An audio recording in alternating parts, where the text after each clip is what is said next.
Hey everybody, it's Mike from The Mike Wagner Show. If you like The Mike Wagner Show and you want to make your own podcast, well, let me tell you about Anchor. First of all, it's free. Secondly, there's creation tools that allow you to record and edit your podcast right from your phone or computer. You can also add any song from Spotify directly to your episodes. The possibilities are endless. Anchor will distribute your podcast for you. You can be heard on Spotify, Apple Podcasts, many more. You can also make money from your podcast with no minimum listenership. It's everything you need to make a podcast in one place. So download the free Anchor app or go to Anchor FM to get started. The Mike Wagner Show is powered by Sonic Web Studios. Hi, this is Mia Mosinzia, also known as Mia No Time for Love. Check out my latest book, Missing, available in print and ebook formats on Amazon.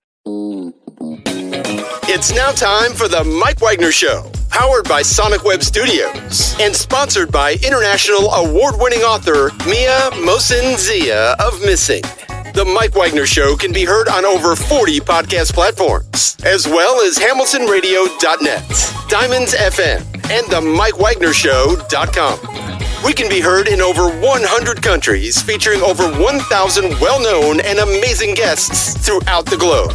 And named one of the top 100 global podcasts in the New York Weekly Times, Hollywood Entertainment News, Los Angeles Weekly Times, Apple, and Chartable. So sit back and relax and enjoy another great episode of the award-winning Mike Wagner Show.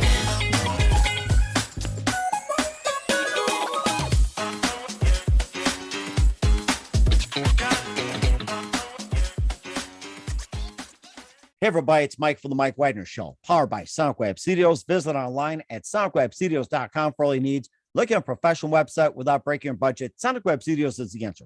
Sonic Web Studios offers fast, affordable custom web designs that blow the competition away. Call today, 1-800-303-3960. That's 1-800-303-3960. Or email to support@sonicwebstudios.com. Mention the Mike Wagner Show, get 20% off your first project. Sonic Web Studios, take your image to the next level. Also, time to give official shout out to our official sponsor of the Mike Wagner Show, international warring author Mia Mosinzia. If you love fast-paced mysteries, you'll love Missing by Mia Mosinzia, available on Amazon and paperback and ebook. Missing is fast-paced and intriguing with an unforgettable twist. Takes place in 4 countries, 2 strangers, 1 target, where truth is an illusion and those you love will be the first to go missing. It's available on Amazon and paperback and ebook. Missing by Mia Mosinzia has garnered great reviews and even loved and enjoyed by Howard celebrities, including Joanne Intrator, Forbes Riley, and many others. So grab your copy today. Virgo's Missing by Mia Mosinzia, available on Amazon. Also, check out the Mike Wagner Show at themikewagnershow.com on over 40 podcast platforms, heard in over 100 countries, including Facebook, SoundCloud, Spreaker, Spotify, and iHeartRadio. Also, Anchor FM, iTunes, Google Play, Amazon, Audible, Apple Music, and also heard on HamiltonRadio.net, Diamonds FM, Oldies Radio, and a few networks coming soon. Take the Mike Wagner Show on any mobile device. Subscribe to the Mike Wagner Show on the YouTube channel. Follow the Mike Wagner Show on Instagram, Twitter, and TikTok today. And for great gift ideas, go to Amazon.com and check out the Mike Wagner Show podcast. T-shirts, pop sockets, throw pillows, tote bags, hoodies, and baseball gear makes great gifts 24/7. Go to Amazon.com and check out the Mike Wagner Show podcast. And for more great gift ideas, go to Amazon.com/Mia Mosinzia for great books like Missing, Once, and Wrinkles. Also T-shirts, pop sockets, hoodies, phone cases, and more. Amazon.com/Mia Mosinzia. Check it out today. I'll support the Mike Wagner Show on Anchor FM, PayPal, themikewagnershow.com. You can buy me a coffee at buymeacoffee.com at the Mike Wagner Show. Make sure you do so today. We're here with a terrific lady who was born and raised in New York City, and she's a psychiatrist for 30 years, conducting groundbreaking research on brain imaging on psychopaths. She spent 9 years confronting German bureaucrats who buried her case at the bottom of the pile and told her her family would probably be dead by the time she won, in order to split the proceeds with a Nazi business, and discovered the building to be used as making Nazi flags. We'll talk about that. And she has a new book out, which is a memoir called Summoned to Berlin, and described challenges she faced, which overcame during a long decade search for restitution and at a particular place, and from her family, from the Nazis as well. So she tells an amazing story about that. Live, ladies and gentlemen, from the Plus Studios in beautiful downtown New York City, the amazing, multi-talented psychiatrist of 30 years and author of Summoned to Berlin, a memoir. Ladies and gentlemen, we got the very multi-talented and author, Dr. Joanne Intrator. Dr. Joanne, good morning, good afternoon, good evening. Thanks for joining us today. I'm thrilled to be with you. I think it's a great honor to be with you. I've watched your show, and I'm very happy that I'm participating in it right now. Well, it's great to have you on board as well, too, Joanne. And of course, reading about your amazing memoir called Summon to Berlin. You spent 9 years confronting German bureaucrats who bury your case at the bottom of the pile, and basically told your fam you'll probably be dead by the time you won the case. And we'll have you talk about that. You were born and raised in New York City, psychiatrist for 30 years, conducting groundbreaking research into brain imaging and psychopaths. And before getting to all that, Dr. Joanne, tell us how you first got started. This all got started very sadly at the deathbed of my father in 1993. It was in Palm Beach, Florida. And I thought he had already gone into a coma, and he sits up and looks completely alert and much younger than I had seen him look in years. And he looks at me and says, "Are you tough enough yet? And do they know who you are?" And then he lies back down and he passes away within a day. Wow. These were the last words my father spoke to me. And basically, he was setting before me the challenge of this restitution case that he had found out about a year before in Berlin. The reason he found out about it a year before was that the Berlin Wall had fallen.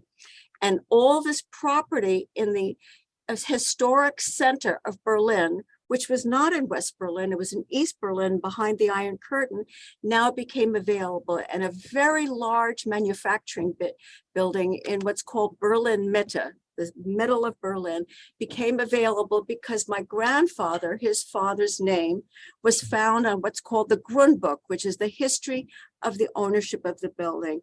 And what it said was that he owned the building from, I don't know, maybe 1925, maybe even earlier than that, to 1938, when he lost the building in what was called a forced auction, which meant he couldn't pay the mortgage to hold the building on. That was 5 years into the Nazi regime when he lost the building. So I knew that I had quite a challenge ahead of me. I knew that I was going to do this for him. And I knew he was saying to me that he wanted me to be tough enough to do it, because he knows that I approached a lot of things in my life with a lot of anxiety, but I ultimately get things done. Essentially, a couple months later, I go to Berlin and I meet the lawyer that had presented the case to him before he had died. And I find out that there is an obstacle, which is that the descendant of the family of the business that got the property in 1938 was challenging my family's right to restitution. And basically, they were saying, I guess through their lawyer, that my grandfather lost the building in 1938, September of 38, because he was an incompetent businessman. This was an incredibly awful thing to hear. It was a real slur, and it was absolutely absurd because it was 5 years into the regime. And that meant my grandfather had been broken with all his businesses, with all his money. And at that point, he had no way of getting out of Germany. So I almost didn't take it seriously, like, that doesn't make any sense to me. But I find out from my German lawyer that it has to be taken seriously. And my German lawyer made a recommendation. He said, if you join up with these people, now I didn't know who these people were. I had no idea what they did. I didn't know where they were from, what kind of work they were in. I knew, basically the lawyer said, if you join up with them, you're going to make it through the bureaucracy of the German courts much quicker, because there are thousands of cases of restitution cases facing us in Berlin, and there's not very much staff. So he was encouraging me, you joint venture with them. It's like splitting a cake. You want a piece of cake? Well, we'll split it. Interesting. If that's the case, I'll take some chocolate. Thank you. Exactly.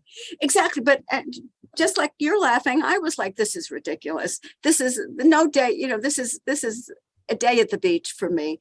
I knew that this was about anti-Semitism. These people were saying he lost it not because he was a Jew, but because he was a lousy businessman. I knew that wasn't true. However, as the lawyer said, East Berlin was overwhelmed with these cases. And to sort of make his, to make his point even stronger, he said, if you don't do it, you probably will win the case, but they'll go after you in an appeals court. And that's going to be awfully expensive. And by the time that's resolved, most of your family will be dead. Oh, that is like a slap in the face. When I read that, I'm like, oh my gosh. It really was a cruel thing to say. Very, very cruel. But it didn't quite hit me the way it hit me over a period of time. I didn't really get a sense of the flavor of this case because here I was in Germany, and Germany was very scary for me. My parents were refugees from the Nazis. The whole German language was overwhelming to me. It sounded very harsh. So I was somewhat afraid. So here was this very educated, very erudite lawyer, and this is what he said. However, that did not mean that I was going to go along with him.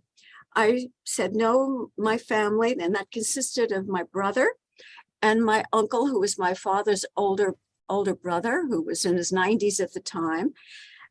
We decided, of course, we're not going to joint venture this deal.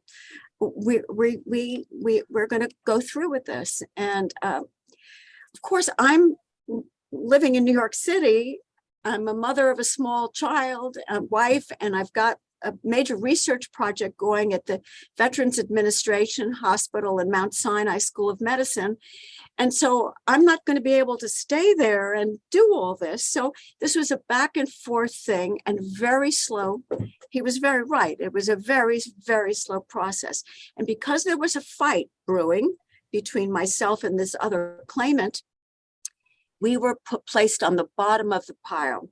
How so? It's like, what was their criteria on placing where on the pile? Like, top, middle, bottom. What was their criteria? The criteria was easiness. The top was, this is straightforward. We can do it.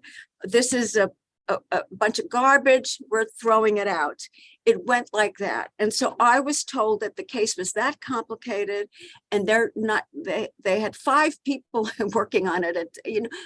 They were just, it wasn't, they didn't have enough people working on these cases. And that to me was also very disturbing, because all of East Berlin, when the wall came down, was one of the largest real estate packages in the entire world. So there were thousands of restitution cases, not just Jews, but other people as well, that had lost property as a result of World War II. So I didn't give it my full attention. I had my life to do, but I went back again. And on my second trip, which was, I don't know, this probably in 95, I'm at a meeting, I'm exhausted, I'm always overwhelmed by jet lag for every trip that I go. Again, he's trying to convince me to joint venture. And I said, no, sir, I'm not going to do it. And then kind of just as the meeting was breaking up, he said, there's a rumor that the Nazi flag was produced in the building. Yes, I read about that. I was just going to transition to it, but keep going though. Yeah, and I said, the Nazi flag, well, that's it. They've got to be Nazis. Who gets to do a building in 1938 unless you're connected to the Nazis? Oh, no, Frau Intrator is how he called me. We can't find that information out. So I, again, was sort of overwhelmed, and whatever, I didn't know if you could find this information out. I assumed he was correct. This went on for quite a bit. There were 2 or 3 trips, and at one point, the lawyer invited me to meet the judges involved in the case, because we were now, 3 or 4 years into this thing. As I said, I have a whole other life in New York. And he said, we want you to meet the judge. Maybe if they meet you personally. So I went to Berlitz because I knew quite a bit of German, and I tuned up at Berlitz. I took like all day courses for about 2 or 3 weeks so that I could be in the meeting, because these people did not speak English. The West German lawyers spoke English, but the people in the East did not. So I went to the meeting, and at the meeting, one of the judges says to me, your father he says he parrots the same thing. He was not a good businessman. And I looked at him and I said, how dare you speak about my father that way? I'm good. And I went into my purse and I had a camera in my purse and I had it all loaded up. I didn't know why I brought my camera. I was kind of like in this altered state, and I stood up and took pictures of the lawyers. And I said, I'm going to take these pictures and show my relatives in the United States what you look like. Wow. And everybody went crazy. I'm crying. Tears are running down my eyes. And everybody tried to settle me down. The chief judge brings me like a vitamin C candy as if that's going to. Oh my gosh. Wow. Yeah. And then she looks at me. She was the chief. There were 3 judges. She said, I'm going to put your case on the top of the file. Amazing. Like yeah. So I left that meeting. My lawyers were very proud of me that I had done this as if I had planned this. It was all intuitive. It was just like amazing that this all happened. And so I thought we were on our way, and we were not on our way. I find out now, not only do my lawyers want me to negotiate, this judge wants me to negotiate. She will rightly call the building our building, but we have to get rid of these opponents. We have to pay them off. And these, really? Yes, these opponents wanted between 30 and 50%, whatever the value of the building was. Now, Mike, I got to tell you something interesting. My percentage of this building was 3.15%, which is very, very little. And what was happening, the more I was being pushed, into things that I didn't want to do, which I didn't wind up doing, the more I didn't care about that 3.15% because there was not much to care about. All I wanted to know was what happened in 1938. What was the circumstances? Who were these people? And I wound up hiring an investigator. Okay. Now, just a couple of things that just popped in my head as well, too, that, back in 1938, when the Nazis took over, what was being manufactured in the building before the takeover? Clothing, Textiles, hats. It was like in the garment district, the way it was here in New York and the way it probably is in Chicago, clothing, men, women. There were numbers of people that had rented space in the building. And when I hire the detective, I find out what happened to the different people that had space in the building before this auction occurred and then after this auction occurred. And what he tells me is that the person that was opposing me was the descendant of a business that was sitting in the building since 1931. Wow. And they were sitting there, this company that was opposing our restitution was sitting there and waiting. They knew after 1933, you didn't have to pay a Jewish landlord. You had everything in your favor. You could be in a building like that rent-free. This was an enormous building, like the length of a New York City block. That's how long it was, with enormous numbers of different kinds of manufacturing going on in there. My detective showed me a sheet of paper of all the Jewish-owned businesses that left at the time of that forced auction, and what was left. And what was left was this descendant who was challenging us and a flag company. And the flag company took over the entire building and made the Nazi flag. They had already Nazi flag and all the paraphernalia that goes along, the bunting and all the things you see along a parade. But what I found out, which was absolutely heart-shattering for me, was that they in September of 1941, this company, the flag company, got the order to make 1 million Jewish stars that would be sewn on the Jews that were left in Germany to identify them, to ultimately be sent east. Being sent east is a euphemism for getting murdered. Yep, the Holocaust. Yes. Exactly, Mike. And Wow. that broke my heart that I heard this. I couldn't believe that this occurred in the building, and that this is what I found out. And I suspect was known by the judge and might have been known by the lawyer. I don't know. I can't pretend to know what was in anybody's mind. But what happened is, I mean, this is now, I find this out 9 years into this. I mean, there are lots of details to the story that are interesting and will be in my book. And I can't wait to send you the book, and you'll see for yourself. And maybe we'll get to talk again. But it sort of broke my heart to find out that these Jewish stars were made in the family building. Oh, it is certainly sad. And of course, just a few more we'll talk about in the book as well, too. I've got a couple of questions, and we'll get into your profession, too, about, working as a psychiatrist for 30 years, doing some research on brain imaging and psychopaths. We'll talk about just a minute. But first, listen to the Mike Wagner Show at the MikeWagnerShow.com, powered by Sonic Web Studios. Visit online at sonicwebstudios.com for all your needs. Looking at a professional website without breaking your budget, Sonic Web Studios is the answer. Sonic Web Studios offers fast, affordable custom web designs that blow the competition away. Call today, 1-800-303-3960. That's 1-800-303-3960. Or email to support@sonicwebstudios.com. Mention the Mike Wagner Show, get 20% off your first project. Sonic Web Studios, take your image to the next level.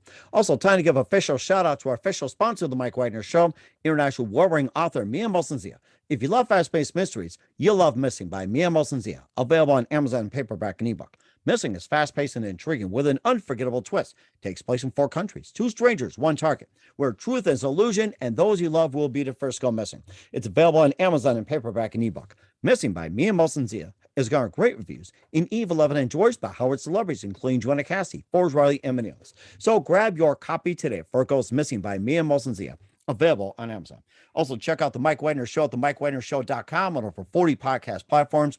Heard in over 100 countries, also on HamiltonRadio.net, Diamonds FM, Oldies Radio, and a few networks coming soon.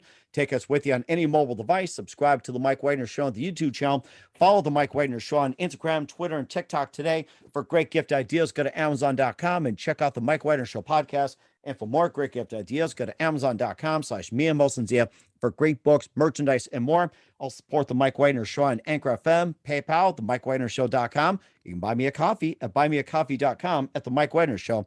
Make sure you do so today. We're here with the author of the book, Summoned to Berlin, a memoir by Dr. Joanne Intrator here on the Mike Wagner Show. And of course, you spent 9 years confronting German bureaucrats about the case, and you got to top as well. And some thoughts that came to my mind as well, too, when you talk about the building. And when the building was first put up, it was basically his building. And of course, what happened after the war ended? What was it? Was it still being occupied, making flags, or what was it being used afterwards? Well, the building was bombed, and there's some dramatic pictures that showed what happened to it. It wasn't bombed to smithereens. It was rebuilt by the East Germans, and it's really a stunning looking building. It served the purposes of the East German government and had different businesses that the East German government needed because it was very large and commodious. So when I got to see it, I mean, there was no evidence of it being bombed. When I went there the first time, it had been emptied out because the wall had come down and it was going to become a restitution case. Okay.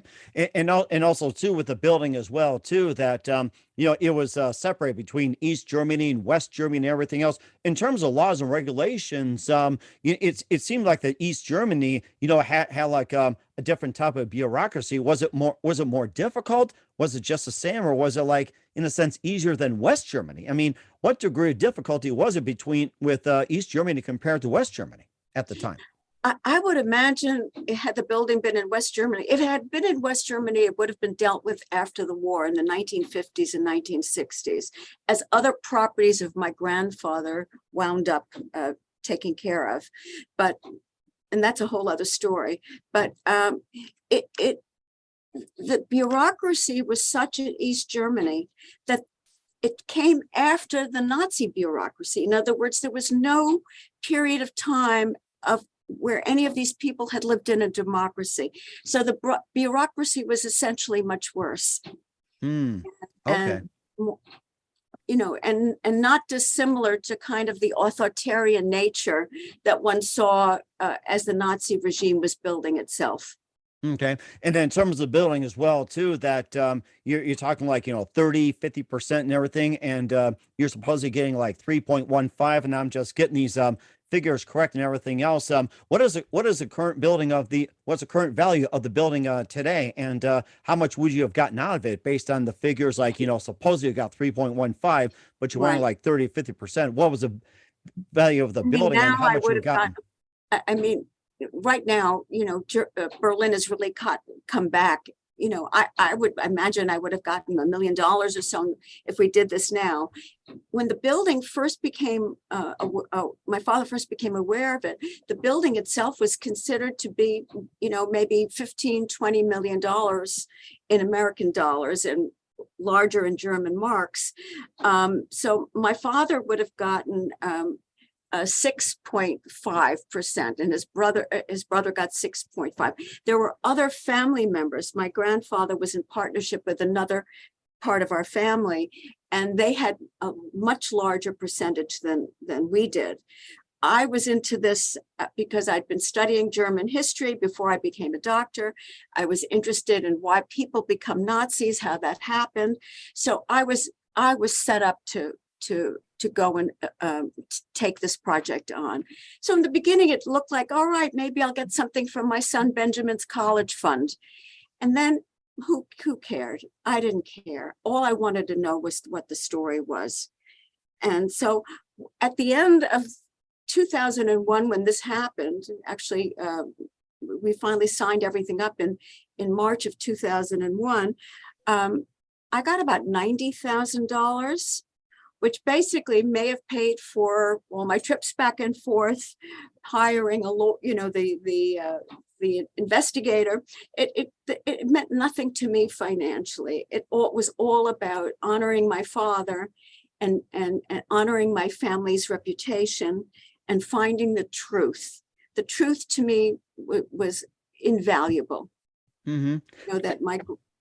Mm-hmm. And certainly invaluable indeed as well too. And I thought about the $90,000 nowadays. It just covers like gas expenses the way gas is going these days. So forget about it. Oh my God! Yeah, all over the world we're in trouble. Yeah. Oh yeah, and of course you'll also be a doctor as well too. Transforming that. You talk about in the life of Nazis and everything. You've been a psychiatrist for 30 years, conducting groundbreaking research and brain imaging on psychopaths. And tell us about the research and what inspired you to become a psychiatrist.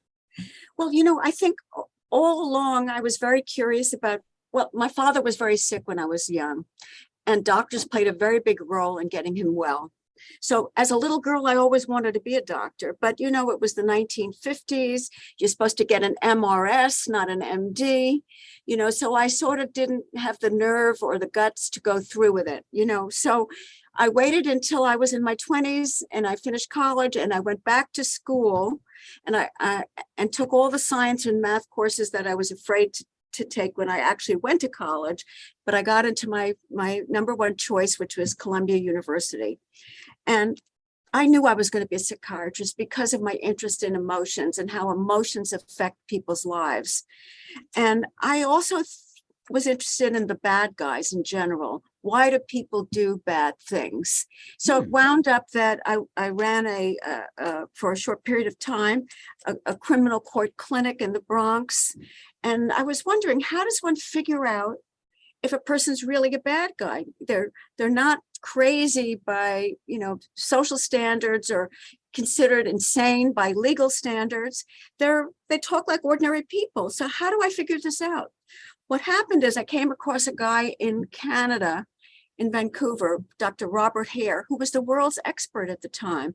And he was doing a lot of research on particularly language, that he had discovered that psychopaths talk the talk, but don't walk the walk. Mhm. They talk a good game. And what is this? What is this about language? So they know the definition of emotions, but they don't know what the feeling of emotions were. So we challenged them using brain imaging, which meant radioactive nucleotide going to the brain while they did a language test. Is this or is this not a word? The psychopaths and the normal subjects, everybody knew what the word was, but the psychopaths used more brain regions when it came to a negatively charged emotional word, like Hitler or maggot, bad words. So in other words, the normals, they didn't need much brain regions to do it. It was as if the normals were hardwired to understand emotional language, but the psychopaths needed more regions. So we hypothesized out of this research that emotional language for the psychopaths is like a learned language, like I'm learning French. I'm going to learn emotions. I can learn emotions by learning French. Like a foreign language in a way, like Exactly. listening to those tapes or whatever it is. Exactly. Which I think really kind of makes intuitive sense, because they know the words, they can talk the talk, as I've said, but they don't really get it on a deep level. And that's always been my interest. And as a psychiatrist, I'm a listener. Like you're a listener, you listen to people and you hear what they have to say, and you get a sense of whether there's depth with it, and you can start exploring how they feel, and to the depths with which they understand their own feelings or understand other people. Now, I don't do psychotherapy with psychopaths. Psychopaths belong behind bars. That's the best therapy for them. I think you're with the majority on that one too. Yeah. Exactly. But there's it's not like these things are categorical. People can become psychopathic-like under specialized conditions. What is it like when your leaders are Nazis? What is it like when you're going to be reported by the person in your building for talking to someone you shouldn't talk to? When you're living under enormous fear, the way the Germans did under the Nazis. And remember, they just recovered from a horrible World War I. They were poverty-stricken. The men had been brutalized by the war. They were very vulnerable people. This is something that over the years, I've become more empathic to the vulnerability of human beings under such distress. So people under specialized conditions can do things they wouldn't necessarily do when, in normal times. But I wondered if there was anything specific about these people who were influenced. And I found that there were people who are passive, who really look to somebody else to tell them what to do. And there are people like that. People like that. I know people like that. Mm-hmm.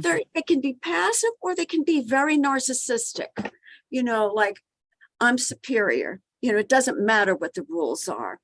These are slippery sliding ways into behaviors that they wouldn't necessarily do under normal circumstances. So that's kind of my contribution. So I go into this in my book to some degree as I listen to my lawyers talking to me, and I hear the word rumor. When I hear a rumor that the Nazi flag, I don't like the word rumor. I think it's kind of a cheap way of not telling the truth. You get away or like gossip, tabloid, or whatever you hear on social media too, yes. like tattle and all that. Yes, I'm totally with you on that. Completely with you. So I heard the word rumor, and I started to dig in more deeply in my thinking, which is maybe when he said to me, "There's no way you could find out about whether the people were Nazis," which is what I was told, whoever took the building, I thought might be Nazi, says, "Oh, there's no way you can find out."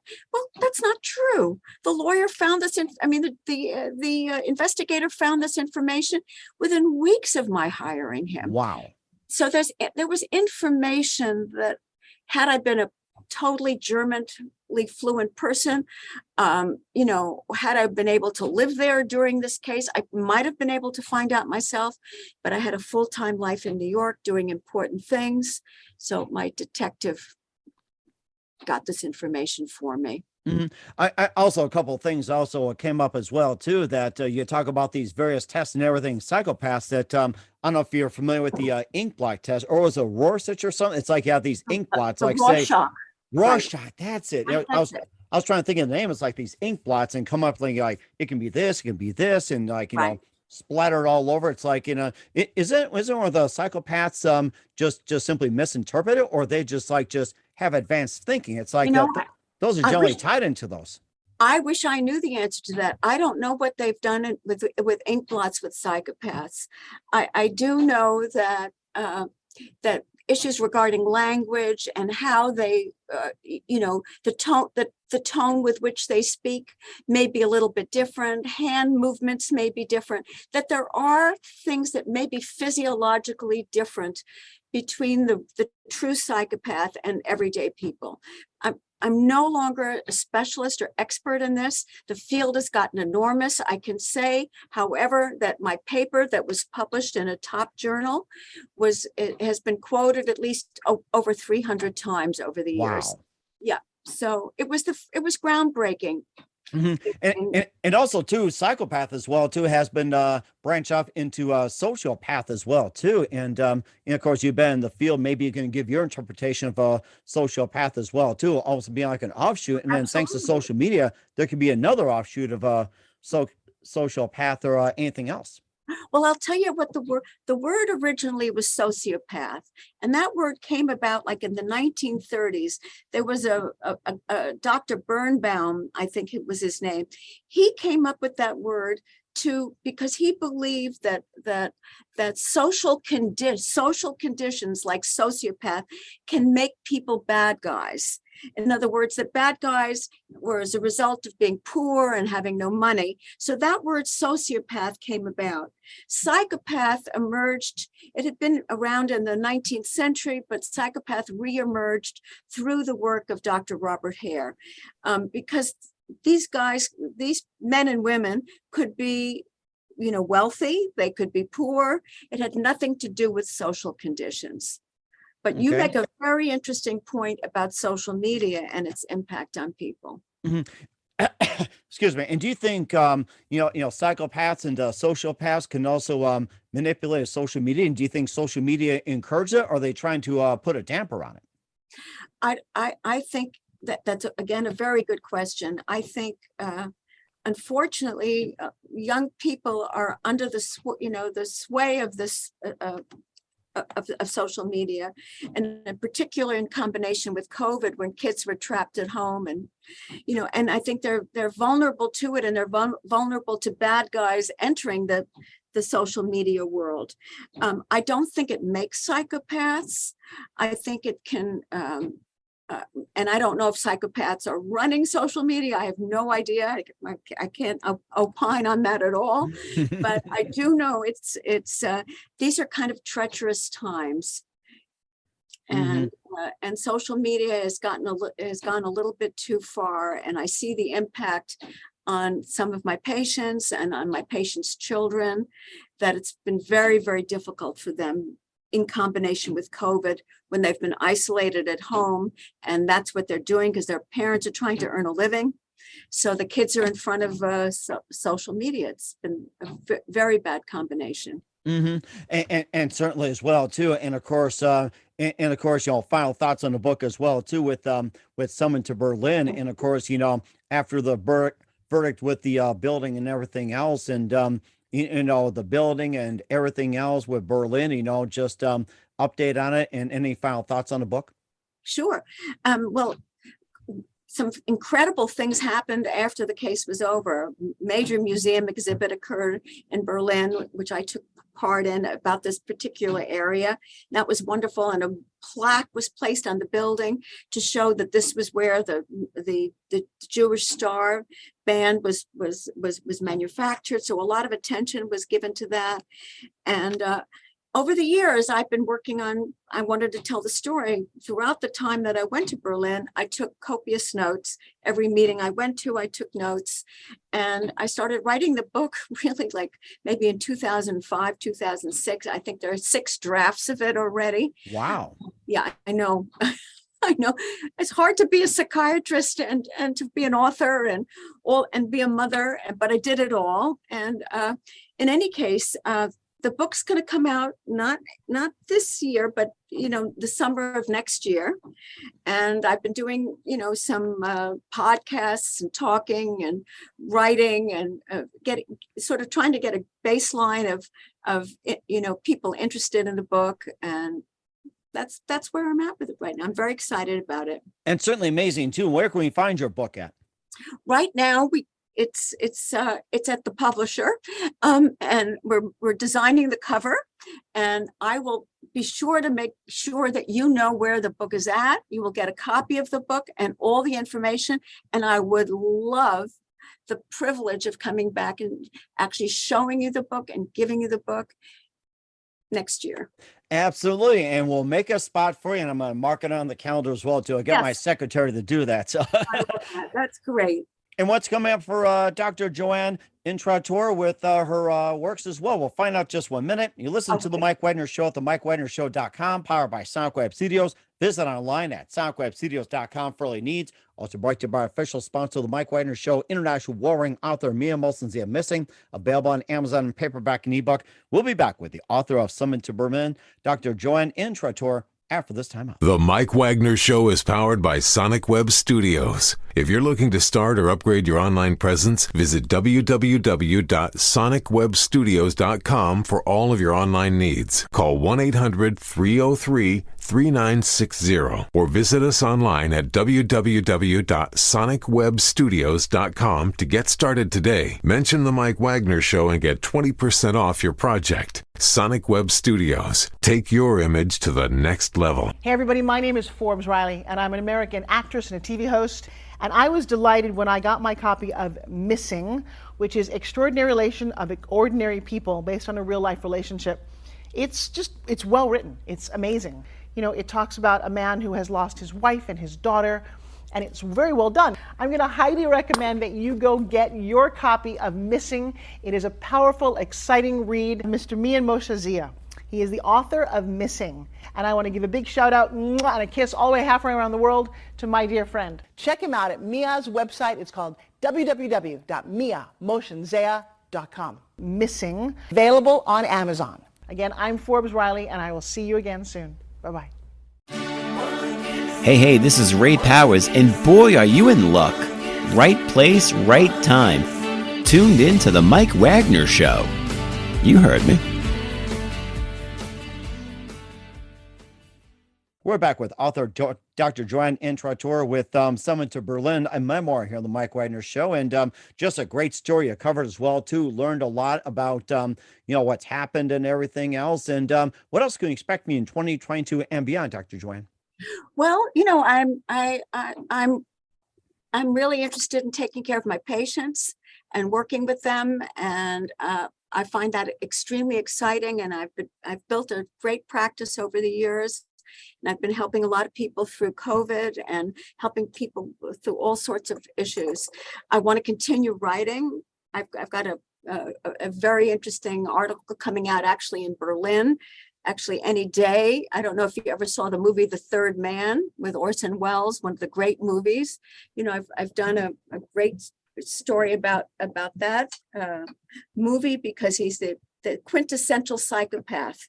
So I'm writing that, and I have a few other things on the drawing board. So I imagine that for the rest of my life, I'll be publishing. You mentioned Orson Welles, too. The first thing comes is Rosebud. Exactly. That was a great movie. But my favorite is The Third Man. Certainly one of the best. I'll have to check it out, and I'm glad you remind me. So I have to go to Amazon Prime, Netflix, or anything like that. Exactly, and you'll get it. And I'll send you the article. Yes, definitely will do so. And who do you consider biggest influence in your career? Biggest influence in my career? Whew.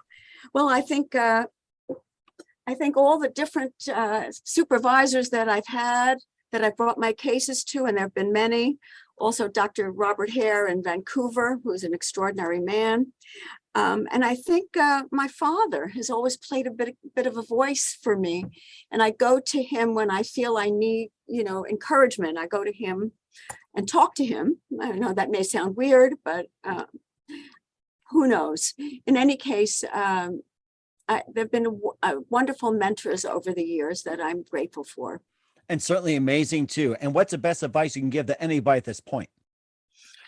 To try to be as grounded as they possibly can in their own life, to stand up and feel their legs, and their feet touching the ground, and to try to be as realistic about their situation, and to also try to maintain some hope, because it is a rough time. Mm-hmm. And certainly is as well too. And we'll get through it. Once again, we're with author Dr. Joanne Intrator with Summon to Berlin, a memoir coming out soon on the Mike Wagner Show. Dr. Joanne, a very big thank you for your time. You've been absolutely fantastic. Learned a lot from you. Looking forward to having you again soon. Make sure you keep us up to date. Keep in touch. Love to have you back. And once again, tell us about your upcoming projects. What's your website? How do people contact? Where can people purchase or acquire or check out the soon-to-be book? Right. You can find a lot of information on me with my name, JoanneIntrator.com. There's lots of information and there'll be updates all the time. I'm also on Facebook and Twitter and probably on many more things in the next couple months. We will certainly do so. Once again, Dr. Joanne, a very big thank you for your time. You've been totally amazing. Again, learned a lot from you. Looking forward to having you again soon. Make sure you keep us up to date, keep in touch. Love to have you back, and we definitely wish you all the best and a great future ahead of you. Thank you for having me. I'm so glad. The Mike Wagner Show is powered by Sonic Web Studios. If you're looking to start or upgrade your online presence, visit www.sonicwebstudios.com for all of your online needs. Call 1-800-303-3960 or visit us online at www.sonicwebstudios.com to get started today. Mention the Mike Wagner Show and get 20% off your project. Sonic Web Studios. Take your image to the next level. Hey everybody, my name is Forbes Riley and I'm an American actress and a TV host. And I was delighted when I got my copy of Missing, which is Extraordinary Relation of Ordinary People based on a real life relationship. It's well written. It's amazing. It talks about a man who has lost his wife and his daughter, and it's very well done. I'm going to highly recommend that you go get your copy of Missing. It is a powerful, exciting read. Mr. Mian Moshe Zia. He is the author of Missing. And I want to give a big shout out and a kiss all the way halfway around the world to my dear friend. Check him out at Mia's website. It's called www.miamoshenzea.com. Missing, available on Amazon. Again, I'm Forbes Riley, and I will see you again soon. Bye-bye.